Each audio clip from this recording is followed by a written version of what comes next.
Hey everyone, it's Meredith Dean hosting Everybody in Charlotte with one of my favorite people in Charlotte. We have Mackenzie Tenold with us, and I am thrilled that we're able to have just a fun conversation with my girl. You are just amazing. You do it all. You have your own makeup company, so you have Makeup by Mac Joe. You also have your day job. You are on Love is Blind season 6. Yes. You are a content creator for makeup, fashion, travel, all the things. Yeah. You are a Dean's List client too, which is awesome. Yes. Did your website there. And then on top of that, you are also a child abuse prevention advocate. And I'm just so glad that I got to meet you when you moved from Iowa not too long ago. I know. It feels like yesterday and also forever ago at the same time. It's crazy. We were talking about it was at our friend's wedding Yeah. and that you were the makeup artist. Yeah, that's how we met. I actually am getting back into modeling as well. I did it for a short period of time, like ages 10 through 15, and then kind of had to choose like sports or modeling and went with sports. And then as I was going into college, it was like college or modeling, and I chose college again. So it's kind of like things are just happening the way they're supposed to be, but I'm running around with my head cut off. You're doing all of it. I love it. You even Yeah. came in with some other outfit changes too. Yeah. So Yeah. that just makes sense to add the model to the description of everything. So Thank you. tell me what you've Lots been of up exciting to things. recently. I mean, I know that with the Love is Blind stuff, that was like a big whirlwind coming back Yeah. to Charlotte. So how's life been? So it's really crazy not knowing for, the whole you're waiting for production essentially to release when we find out everything when the public does. So not knowing what your storyline's going to be, not knowing what they're going to show of you, it can be like kind of stressful to say the Yeah, least. no kidding. And I did have my own journey on Love is Blind. Not hardly any of it was shown. And I know that there's a bigger plan out there for me, and there's a reason behind that it wasn't shown. But it was just it was such a blessing, and I'm so thankful for the opportunity. But it's, a little nerve-wracking waiting a year or however long it was for your life to change. Yeah, exactly. Yeah. And And having to tell friends and family, what have you been up to? Oh, actually nothing. When in reality, like, my whole life is different now, but exactly. just, the whole production game is crazy, not knowing things and just waiting and waiting and waiting. And that's the thing is you had hours and hours of footage here in the pods and the conversations you had, and I mean the friendships that y'all made with the girls, especially you and Jess. I feel like it's amazing the kind of friendships that you created, and you don't have phones, right? No. So that was what was super special to me, is that this is like the one time in my life I could be completely selfish, right? There's no outside interacting. There's no TVs, there's no phones, there's nothing. You're just in there doing what's best for you and connecting with all kinds of people from all different walks of life. And it was truly the most beautiful experience. Like I said, I met wonderful friends for life. Like Brittany, Jess, and Laura are forever. But that doesn't mean I literally loved all the girls. We had a great time. I guess there was a little bit of drama with one of the girls after the season, but other than that, I'd say for a large group of girls to get along for that amount of time says a lot about the women in Charlotte. And I don't know, I feel really lucky to, be in their circle, and we all still, get along and have a great time. And I'm, very blessed to have had that opportunity. Well, I love that you said that. It's a great representation of the kind of female friendships in Charlotte, and also the way that female entrepreneurs support each other. And I know that you do that so beautifully yourself. Now, when it came to those conversations in the pods, is there anything that you want to share that you feel like you're like, man, I really wish that they actually would have shown that? Because for me, when I was watching the show, I'm just like, I cannot wait for all these amazing conversations, because Mackenzie is one of the most incredible people I know. So intelligent, so kind, and also the depth that you have in your friendships and your relationships and conversations. And so for me, I was like, man, I wanted to see all of that stuff. Right. So is That's there like- anything you wanted to share? That's like major feedback from, I would say, the world. I feel like is Yeah. that they're like, wait, there's all these people, but why don't they show more storylines? And I don't know the answer to that. But I know that they showed what they showed for a reason, and I've come to terms with that. They didn't show any of mine, which I'm okay with that. I mean, they show that I pee in the pool, but And honestly, that was hilarious. I everybody loved does. it. Everybody does. You Uh, can't change my mind. I will back you up on that. Everybody does. And if you say you 100%. haven't, you have at one point in your life. And it's not like I go and do it every single time, but I'm just saying, I'm just admitting that we all do it. I fully agree. I fully will back you up to the end of time with that Like, one. I didn't even remember saying that. That's how much, you're in there like 15 hours a day. So how are you supposed to remember every little thing you said? I couldn't even remember that if you had asked me before it came out. And I was like, that's what they showed. Most of us can't even remember what we ate the day before. I mean, Right. I couldn't imagine that, you have no idea what they're going to actually use for the show. Yeah. And then on top of that, your job is dating Mm-hmm. every day. And that is such a crazy concept for anyone, right? Like you think about, It's exhausting. yeah, it's For sure. exhausting already, just a normal person being on the dating apps. Yeah. But your job is literally to also figure out who are these different people that you've never seen before, too. And you have to remember those conversations you had And with the each names. person. You'd be surprised how many times you'd like walk in the pod and be like, and some of the guys got tricky. They'd be like, "So, who do you think this is?" And then you'd guess and be wrong, and you're like, That's a terrible way to trap someone. I know. It's also hard to remember everyone's voices. I know. Some of them you can pick out, but then Yeah. after a while, you're like, "Wait, was this the wrong person?" But no. So, as far as your original question, I kind of went into the experiment. I mean, I know who I am and I know what I want, and that was like my slogan that they chose for Yes. my cast photo. It said, I'm trying to remember. It said something about like, I know who I am and I know what I want or something. I think that was And it. if you yeah. know me, like that sounds very direct and harsh, but I'm not like that at all. I'm just I'm in a state of peace right now where I know who I am, I know what I want, I know what I deserve, and I'm not willing to settle for that kind of thing. And so that's just the headspace I went into it with. Which and is I- also amazing. Not every woman can say that for where they are in life. And I love it's like a quiet confidence that you have. Thank you. And I'm with you on that. You wouldn't know just from that one sentence. Right. It's that kind of like, I'm at peace and I'm okay with who I am on my own. And that's Yeah, beautiful. Thank you. Yeah, that was something before the show even aired that people were just seeing the cast cards and like, oh, she's going to be the villain. She's going to be the villain. And I'm like, you can watch and see, but I won't be the villain. It was just funny how it does look kind of harsh, like the statement, but it couldn't be farther from who I am. Not the statement is true. I do know what I want and who I am. But what other people perceive. Yeah, and exactly. that's what I think is so hard about these shows is you can go in exactly being yourself, but then it's like one phrase can be misinterpreted without the context or Right. even the way that something is edited. And that does a lot to people's mental health. And that's right, why like poor Chelsea. She said there's one comment I about, and I think know. she does look like Megan Fox. I know. I 100% think that. Yeah, me too. I don't think there's any way you could ever.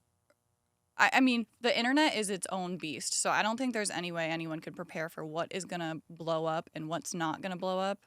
But I would have never expected that. Of all things. I know. I felt so bad for Probably her. another comment that she probably didn't even think about or Right. remember saying, and then it becomes This huge thing. viral moment. Yeah, Exactly. exactly. And I'm sorry we keep going away from the original question. What do you want I to know. share that you feel like other people should have known about you? So actually, going into the pods, like I said, very mentally sound, knew what I wanted, what I was looking for. But with that, I didn't really plan on talking about anything not related to my past, but I had a troubled childhood. Troubled's the wrong word. I had a tough childhood. I was abused as a child, and I was lucky enough to have a support system and family who was able to fight for me and, had the means to get me the help and put me through years and years of therapy. And I never intended on ever talking about that in the pods. But, I got to a point with somebody in there that I was like, any serious relationship I've ever had, they've had to know about this because it's a huge part of who I am.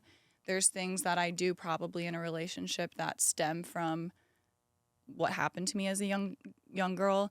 So I just got to the point with someone that I was like, if I don't, share this, I feel like I would be doing our relationship a disservice. And so I opened up about what had happened to me as a kid. And after you're there for a while, the cameras kind of go away. Like you're there for so long and so many hours a day, you don't even remember that they're there, which is both a cursing and a blessing for production Yeah, no and kidding. for us, like, but you truly forget that they're there. And so, yeah, I had talked with Jess a little bit about it. I was like, do I want to talk about this? Like, it's scary and it's national television or whatever. Like, everyone in the world can see it, Yeah. but not knowing if they would show it. And so I actually felt more received. I was received in the most beautiful way, like on the opposite end of who I was telling this to. And it was just such a beautiful reaction and something I never have experienced from a guy. Mm. It didn't work out between us, but I will credit him to this day. Like, I've never felt so accepted for who I was when I told him, like, my childhood and what happened and how I've overcome it and, how it still affects me today. But it was just a very eye-opening experience to the fact that I knew I've always wanted to get involved in, like, the advocacy community, but never really knew how or why exactly I wanted to do that. Not why, that's the wrong wording, but I was actually able to, when I was like high school aged, I was able to help another young girl kind of tell her story and get out of the situation she was in. And that was very empowering and uplifting to do. And I knew, again, that I wanted to give back in some way, but I never really knew how. Because, it doesn't feel authentic to me to just get on the internet and be like, this is what happened to me. What can I do? Like, I thought it would come to me organically, and it actually did. So I was just scrolling. This was after Love is Blind aired. When would it have been? Probably like 2-3 months ago. And I was just scrolling Instagram, and I was on my For You page, and Pat's Place Advocacy Center came up. And then I emailed them, I DM'd them at first just asking if I could get involved. And then they reached out, inviting me to their luncheon. And then I met with the director, and we've just, created a good relationship. And now we have some fun events that I'm planning. And yeah, it's just really been all for full circle and happened organically like I had hoped. So. Yeah. And I'm just amazed that you've been able to turn your pain into purpose. Thank you.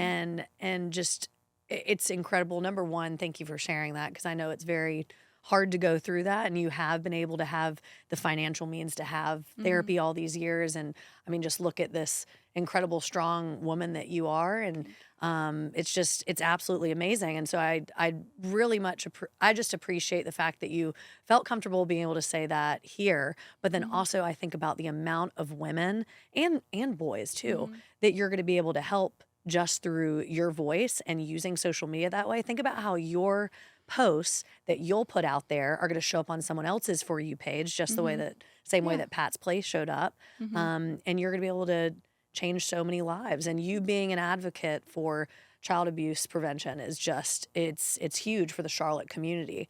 And using your big platform to change that.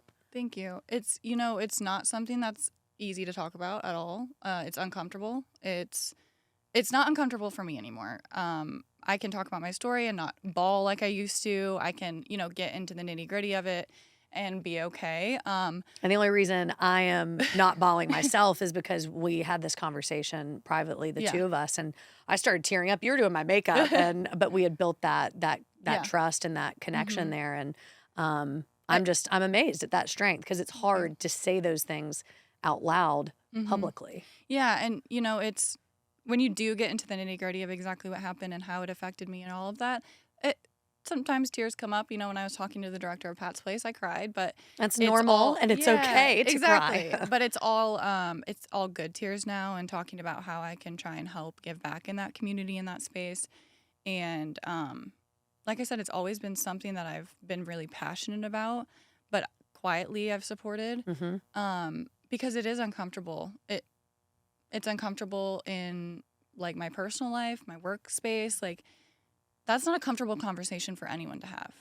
Like, children are meant to be protected, and when that, is broken, it's horrifying, it's awkward, it's, like, those are not comfortable conversations. And so I think especially bringing awareness to people that are my age, like, that's not something, at the luncheon that I went to for Pat's Place, like, it was a beautiful luncheon, a great turnout, but there's no one there my age, really.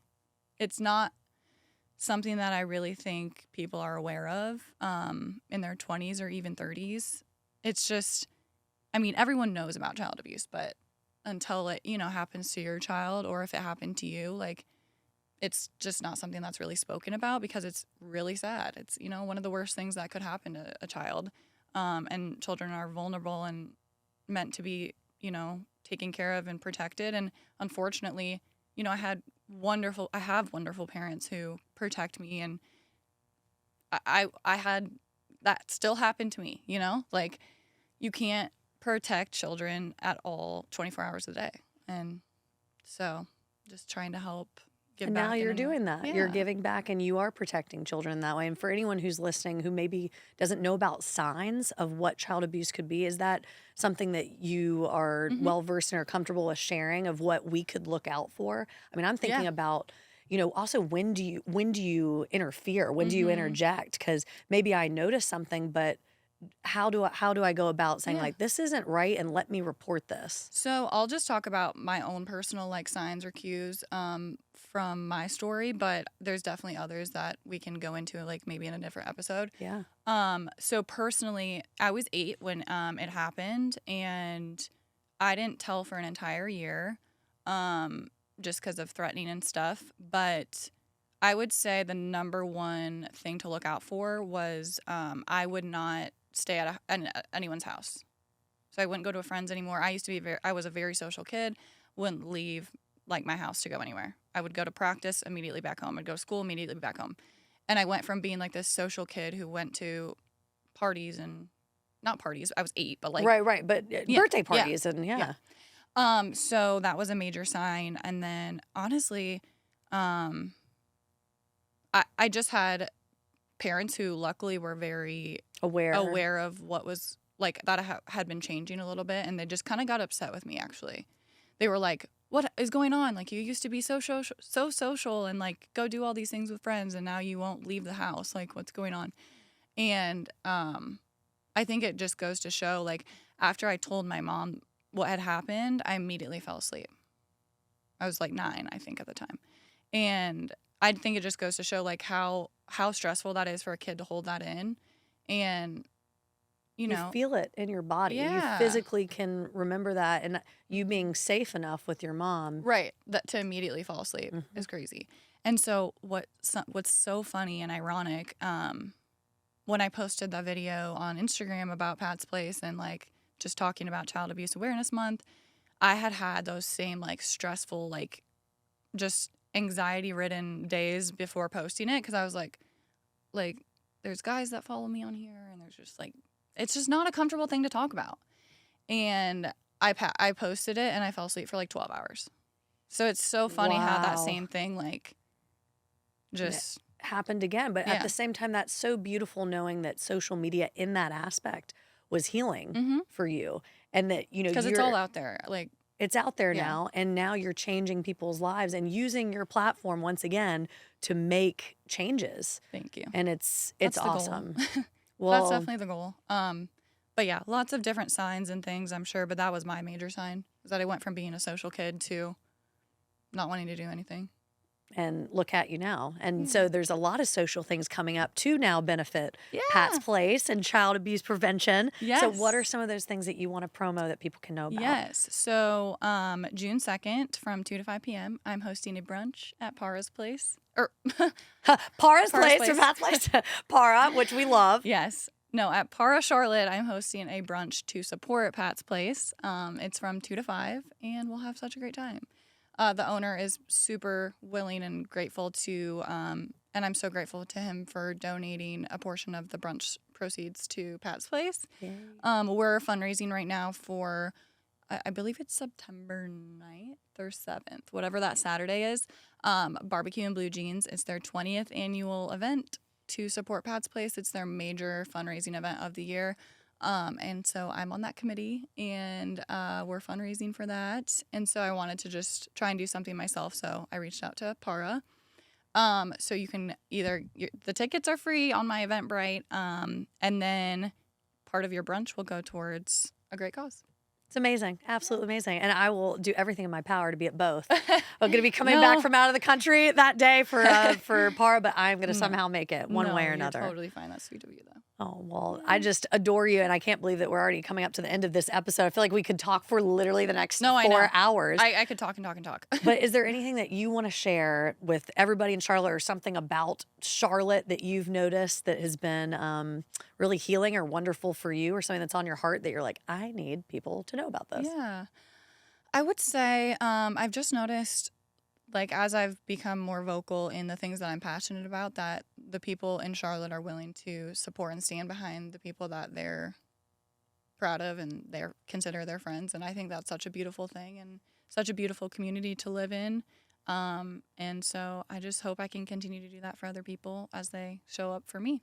Oh, you will, 100%. I'm going to be supporting you every step of the way. Thank you. So thank you so much for being on Yes. Everybody in Charlotte. This was another episode. We do this every single week with amazing people like Mackenzie. Once again, Marinator, Meredith Dean, your host for Everybody in Charlotte here at Everybody Studios. If you want to host your own podcast or work on your own creative project, you can do that here, and we will see you next time.